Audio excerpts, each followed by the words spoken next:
My travels have taken me to 114 countries and counting, and I've had amazing adventures along the way. There's nothing quite like the thrill of setting foot in a foreign land on an expedition into the unknown. And I'm not alone. Humans have long been searching for what's just beyond the horizon, relentlessly adventuring with exciting and sometimes deadly consequences. In this episode, we chart the courses of 3 of history's most mysterious adventures. Or perhaps that should be misadventures. For each file, the same question guides our compass. What really happened to these brave mavericks? We begin here on the frigid deck of the British Royal Navy's HMS Erebus. Not far behind is her sister ship, the HMS Terror. Our position? Somewhere above the Arctic Circle in Baffin Bay, west of Greenland, and the temperature is dropping. It is June of 1845, and the Erebus's captain, Sir John Franklin, has just spotted ice. He's leading an expedition to discover the Northwest Passage, a route through the Canadian Arctic linking the Atlantic and Pacific Oceans that, if found, would revolutionize global trade. But they won't find it. Instead, these 2 ships will soon be trapped in the ice, and after reports of bizarre behavior, all 129 men aboard will vanish in what will become known as Franklin's Lost Expedition. But now, the cold truth about their fate may finally be thawing out.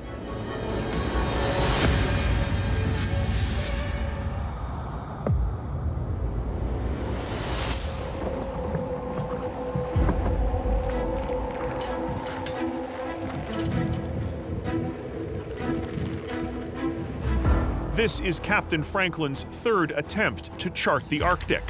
He's really hoping 3rd time's the charm, haunted by what happened on his first expedition to these frigid waters. During that trip, ignoring native Inuit warnings about scarce game, Franklin lost 11 crew members to starvation, with the rest surviving on deer bones and boiled boot leather.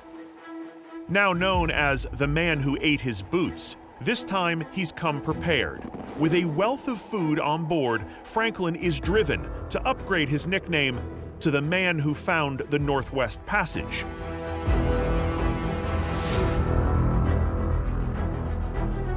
Since the end of the 15th century, European explorers have tried and failed to find the fabled passage, turned back by a maze of hull-crushing ice and deadly cold. John Franklin commands the HMS Erebus. In Greek mythology, Erebus is the personification of darkness. Day's 2nd vessel, the HMS Terror, is overseen by second-in-command Captain Francis Crozier. Decades earlier, both vessels served as British warships, hence their threatening monikers. Subsequently, they're retrofitted for polar exploration. The ships have been outfitted with iron-plated hulls, reinforced decking, and even central heating. For emergencies, each has a propeller powered by a locomotive engine. But perhaps the greatest innovation of all is this: canned food. Both ships are stocked with enough canned rations to help ward off hunger and scurvy for up to 3 years. The 129 men aboard know they may need it, because Franklin's last Arctic adventure took exactly that: 3 long, torturous years.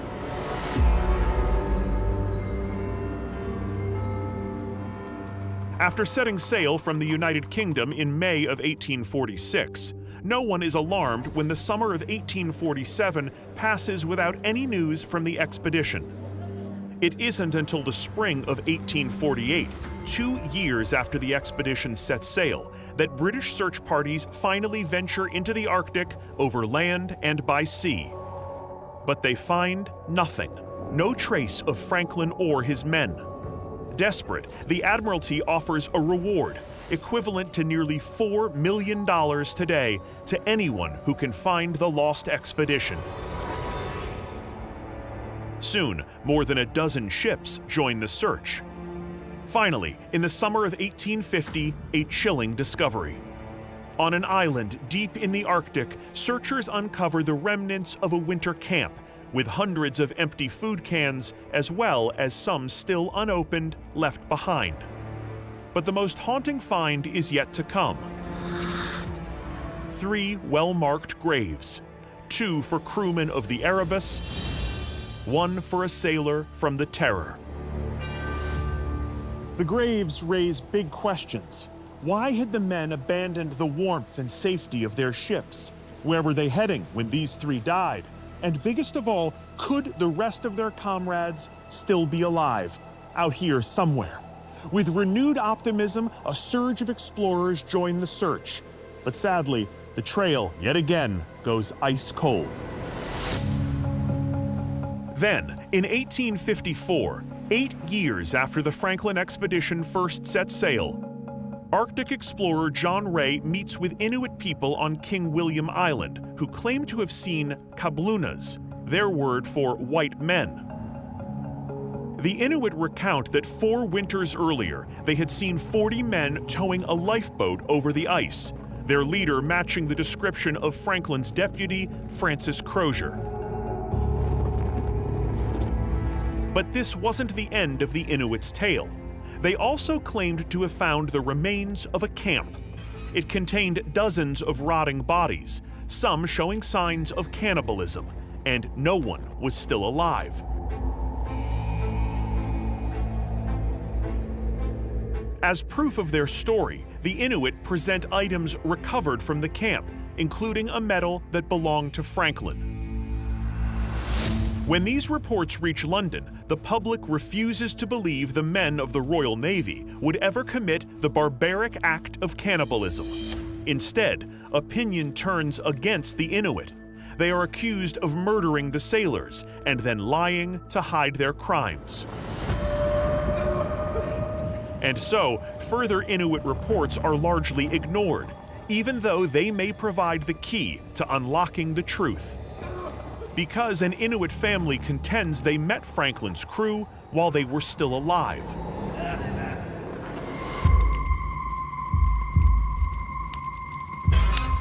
They claim a small group of white men staggered into their camp. The starving sailors seemed incapable of speech, staring blankly, clutching worthless possessions. Fearful of provoking them, the Inuit invited the zombie-like men into their home, offering seal meat, but the men refused to eat, even though they were clearly hungry.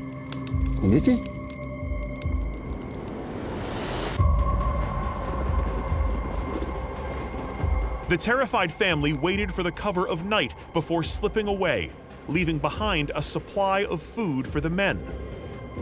But months later, the Inuit returned to find the food uneaten and the white men dead. And just like in the other Inuit report, the bodies were cannibalized. Once again, the authorities dismiss the Inuits' accounts of cannibalism. Meanwhile, John Franklin's widow, Jane, funds a new mission to save her husband, or at least his legacy. For 2 grueling years, this new crew, equipped with sleds and dogs, fight their way through the Arctic, where they make the most crucial discovery since Franklin vanished.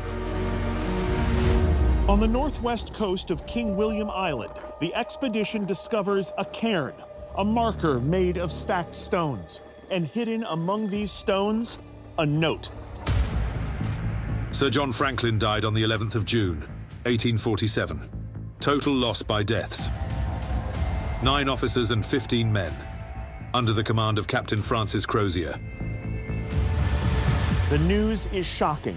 The Erebus and the Terror have been abandoned after being trapped by ice for 19 months. The architect of their journey, Sir John Franklin, is dead, confirmed in writing by his deputy, Francis Crozier. In total, 24 members of the expedition have perished.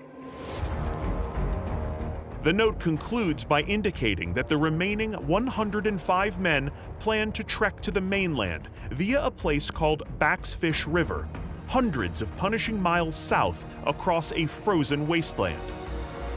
But why? Why leave behind the safety of the ships and their ample supply of canned food to stagger into the unknown? The 1854 search party now also heads toward the mainland, hoping to discover the survivors' 12-year-old trail. 50 miles south, they find one of the lifeboats. Inside are the remains of 2 men, one of them torn to pieces. Strangely, with him are 2 guns, both still loaded and cocked. For the next century and a half, more grisly clues will be found to the south, where more than 24 bodies from the Franklin expedition are found scattered across King William Island, some in shallow graves, many frozen where they fell.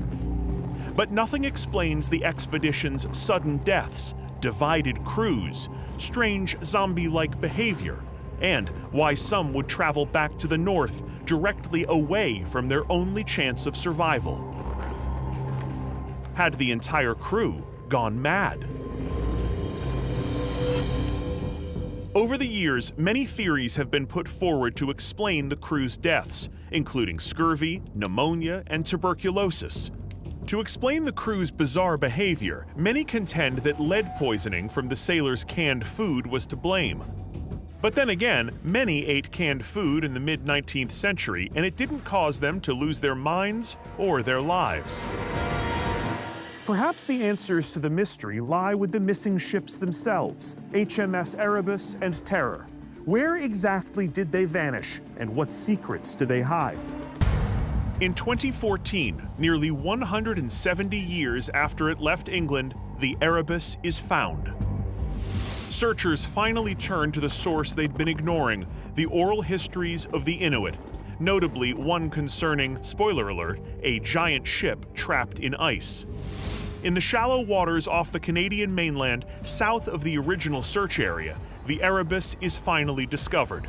And it wasn't long until researchers had a matching set. Author Ken McGugan has spent over 25 years researching the Franklin expedition. Now, with the shipwrecks found exactly where Inuit stories said, Ken is re-examining these tales as key evidence of the expedition's final days.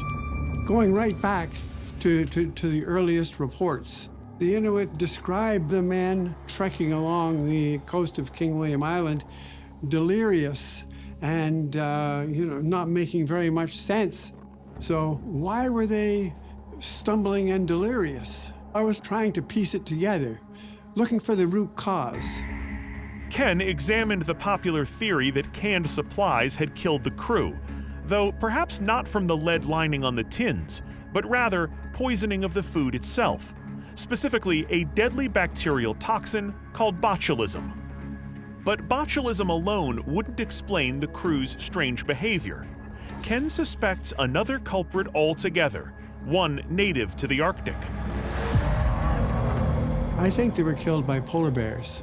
Not that they fell victim to an attack, but rather that they ate the polar bears. They ate the polar bears that were infected with trichinella, and they contracted it themselves. Gentlemen, a toast to the thawing of the ice. Trichinella, a parasite found in undercooked meat, causes a deadly disease called trichinosis. Symptoms can take several weeks to appear as the parasite incubates, with severe cases leading to delirium, confusion, and even hallucinations. And without treatment, it can be fatal. The larvae get into the muscles, and that's how it begins. And then they spread. And ultimately, they do affect the brain. And that, to me, is the sole explanation. This could explain how Captain Franklin and his men fell into a terrifying mental state. What I think happened is that they panicked because all these men are dying. So they start trekking along King William Island, but many of them are falling more and more sick and dropping down dead, as a matter of fact. And at that point, they reach desperation eventually. And they do resort to cannibalism. Ken's theory is compelling. As the crew treks south, unknowingly, the trichinella parasite is already incubating within them. Its disease then suddenly flourishes, and many become too weak to continue, while others are driven insane. Each year, authorities continue their archaeological excavation of HMS Erebus and Terror, both still submerged in unforgiving Arctic waters. Perhaps they'll find definitive answers as to the true fate of John Franklin and his men. Although they never managed to find the Northwest Passage, the courage and sacrifice of their expedition inspired others to follow in their wake. And 60 years later, in 1906, Norwegian explorer Roald Amundsen became the first to successfully navigate a ship through the Northwest Passage. Today, due to the changing climate, these waters have become ice-free for several months a year, allowing commercial vessels and even the occasional cruise ship to pass through. Franklin would be thrilled.